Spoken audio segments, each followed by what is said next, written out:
We are here at the Diwali Nagar to celebrate the life of a young female East Indian immigrant. She came here with her family very young and died over the age of 100 years. On the day of East Indian arrival, it is appropriate to remember her contribution to Trinidad and Tobago. This is a story of resilience, community, and quiet courage, a tribute to Indian arrival through the eyes and the life of one remarkable woman. Sukhari Chatan came to Trinidad as a child, holding her mother's hand, just 3 years old, part of the wave of indentured labourers brought from India to work the sugar estates. President of the Hindu Women's Organization of Trinidad and Tobago, Kamla Tiwari, tells us more. She went on to work in the fields as a little girl, and she started pulling the weeds from, she couldn't cut the cane, so she would work by pulling the weeds and clearing the cane for burning and cutting and loading on the trucks and what have you. And she then had a family of her own. I think she may have had 3 marriages. In the early days of Indian indentureship in Trinidad, life was shaped by hard work, the black dust of the sugar factory, unfamiliar land, and deeply rooted traditions. But beneath the surface of those challenges, it was the women, often unseen, often unspoken of, who held the fabric of community together. The women manage the communities. We have monthly occasions when prayers should be done. They organized it among the ladies, and then the families became involved. But that was their thing, to keep the community grounded, to keep up the traditions, to look out for people in the community.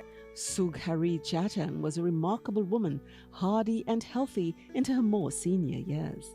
So, up to when she was very close to 100, she did not need glasses. She would come by my mother, who was wearing glasses, to help her thread the needle. And later on in her life, when she retired from working and stuff, she would go to people's homes.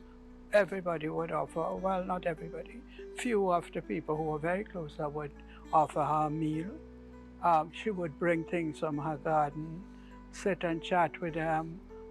This woman pushed forward. She survived abusive relationships, raised her children, and with quiet power ensured her youngest became a medical doctor.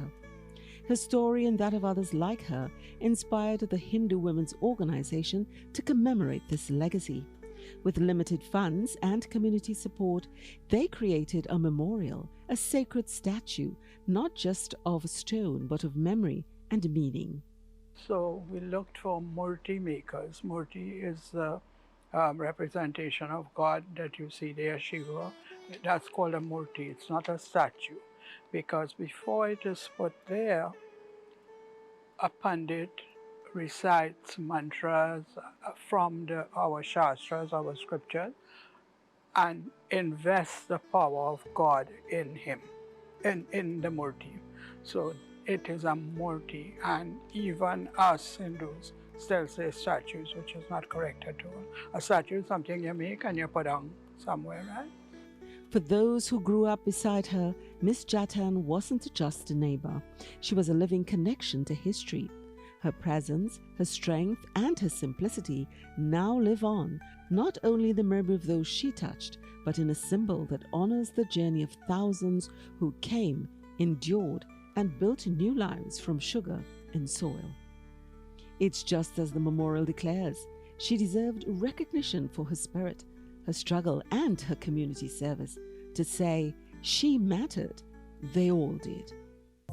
Mary Tiras Bernard for We Focus on TTT News.